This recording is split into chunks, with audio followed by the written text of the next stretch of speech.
Perang dagang antara China dan Uni Eropa kembali memasuki babak baru. Setelah saling berbalas tarif di sektor strategis seperti kendaraan listrik, ketegangan kini merembet ke komoditas pangan, khususnya produk susu dan daging. Langkah Beijing mengenakan tarif tinggi terhadap produk susu Uni Eropa bukan sekedar kebijakan perdagangan biasa, melainkan sinyal keras dari konflik struktural yang lebih dalam soal subsidi, akses pasar, dan ketimpangan raca dagang yang terus melebar. Lantas seberapa besar dampaknya bagi hubungan ekonomi kedua kawasan dan juga kemana arah eskalasi ini akan bergerak? Selengkapnya akan kita bahas dalam perang dagang Cina-Eropa berawal dari EV hingga susu. Ya, China pada Senin 22 Desember mengumumkan pengenaan tarif hingga 42,7%. Pemirsa, dari 21,9% hingga 42,7% terhadap produk susu asal Uni Eropa. Ini menyusul hasil investigasi anti subsidi yang dimulai pada Agustus 2024. Dalam pernyataan Kementerian Perdagangan Cina disebutkan bahwa subsidi Uni Eropa terhadap produk susu telah menyebabkan kerugian substansial bagi industri susu domestik Cina. Tarif tersebut akan mulai berlaku pada 23 Desember dengan besaran tarif yang ditentukan berdasarkan tingkat subsidi ad valorem yang ditetapkan oleh Komisi Tarif Bea Cukai Cina. Tarif berkisar antara 21,9% hingga 42,7%, dan perusahaan yang bekerja sama dalam investigasi ini akan dikenakan tarif sebesar 28,6%, sementara perusahaan yang tidak bekerja sama akan dikenakan tarif sebesar 42,7%. Ini menurut pernyataan pejabat Kementerian Perdagangan Cina. Produk yang terdampak ini mencakup keju segar, pemirsa, ada keju olahan dan keju biru, termasuk juga keju biru Roquefort yang sangat-sangat terkenal, yang dimatangkan di gua-gua Roquefort sur Soissons di Prancis, serta beberapa jenis susu dan juga krim. Nah, tarif terbaru ini menandai eskalasi ketegangan perdagangan antara kedua kawasan yang sebelumnya memanas ketika Brussels memberlakukan tarif hingga 45% terhadap kendaraan listrik impor dari Cina pada Oktober di tahun lalu. Lalu bagaimana sebetulnya kinerja perdagangan bilateral Uni Eropa dan juga Cina, khususnya terkait produk susu ini, kita akan bahas di slide berikutnya.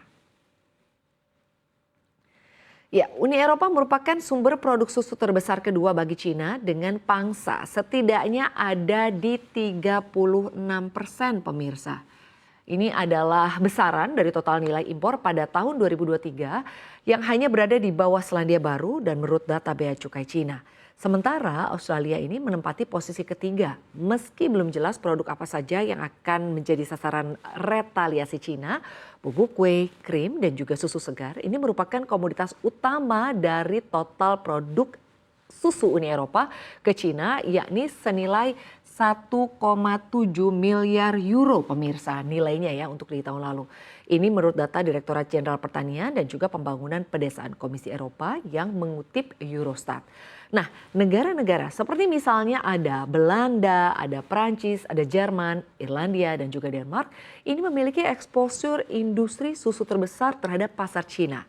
Belanda, Denmark, dan juga Prancis juga merupakan pemasok utama daging babi, meskipun Spanyol juga menjadi pemasok terbesar Cina di tahun lalu dengan hampir 23% pemirsa dari total impor daging babi, disusul Brasil dan juga Amerika Serikat. Nah, di tengah meningkatnya ketegangan perdagangan antara Uni Eropa dan juga Cina, sejumlah pejabat Eropa ini memperingatkan bahwa produk pangan ini tidak dijadikan sasaran pengenaan tarif impor. Komisioner Pertanian Uni Eropa, Janusz Wojciechowski, mengatakan kepada Reuters bahwa kunjungannya ke Cina pada akhir April lalu, ia berniat sebisa mungkin menghindari agar sektor pertanian ini tidak menanggung biaya dari masalah di sektor lain. Namun secara historis Cina ini kerap mengambil posisi berbeda dengan produk pangan sering menjadi sasaran tarif, di mana ini adalah sasaran tarif balasan dalam berbagai sengketa perdagangan sebelumnya.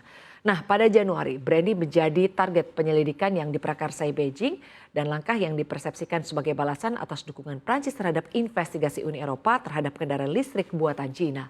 Cina juga mengesahkan undang-undang pada April lalu untuk memperkuat kemampuannya melakukan pembalasan jika ternyata nanti Amerika Serikat atau Uni Eropa memberlakukan tarif terhadap ekspor dari ekonomi terbesar kedua di dunia tersebut.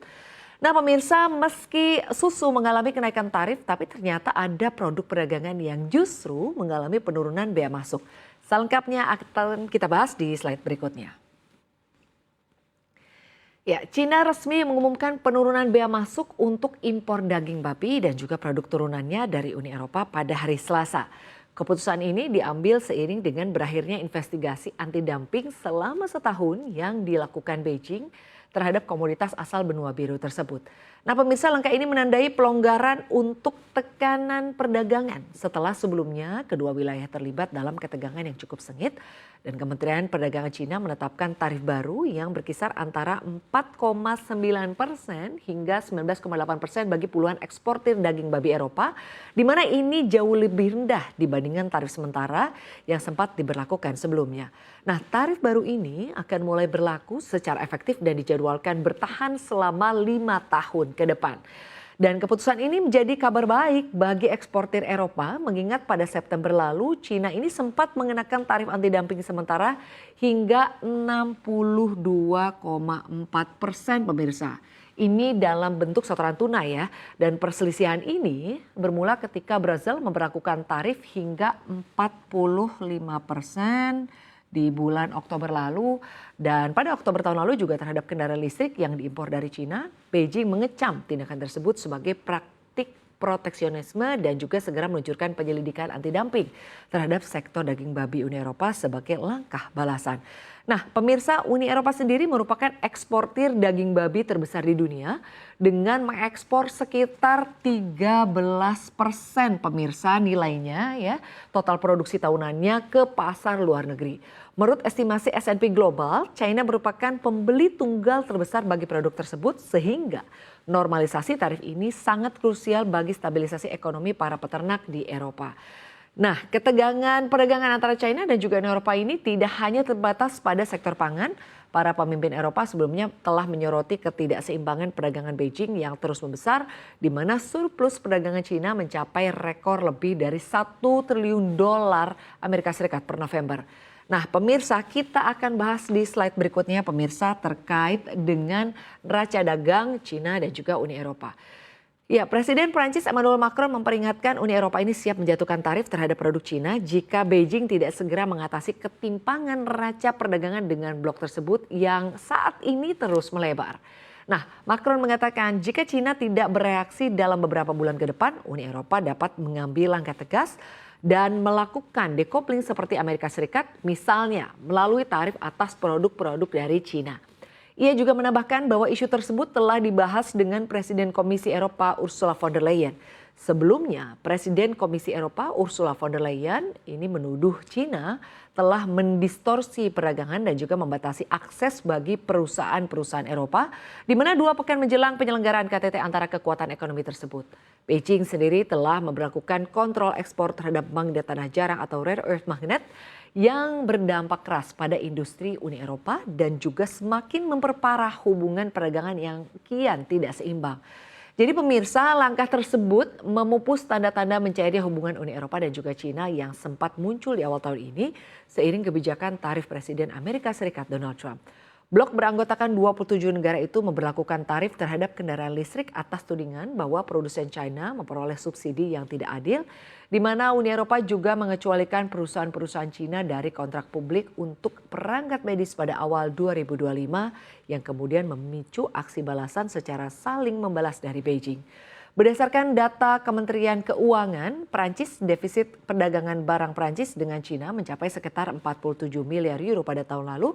Sementara itu surplus perdagangan barang Cina dengan Uni Eropa melejit hingga hampir 143 miliar dolar Amerika Serikat pada paruh pertama di tahun 2025, di mana ini merupakan rekor tertinggi untuk periode 6 bulan manapun menurut data resmi yang dirilis Beijing awal tahun ini. Lalu pemirsa, dari mana sumber defisit terbesar perdagangan Uni Eropa dan juga Cina? Kita akan bahas di slide berikutnya.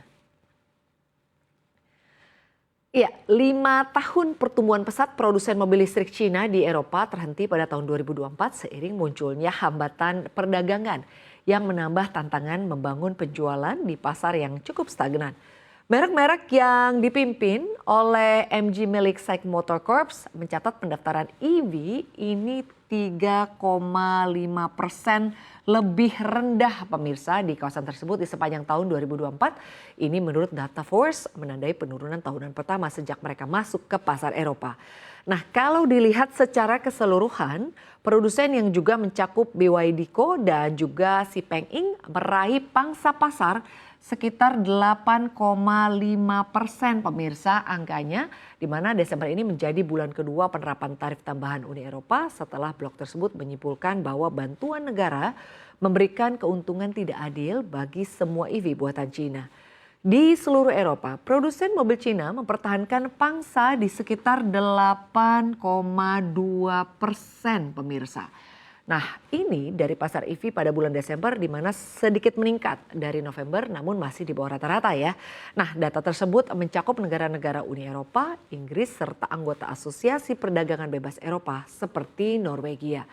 Bea tambahan Uni Eropa yang membuat tarif impor ini juga melampaui 45% pemirsa nilainya dalam kasus MG, di mana ini mulai berdampak di pasar sejak awal tahun.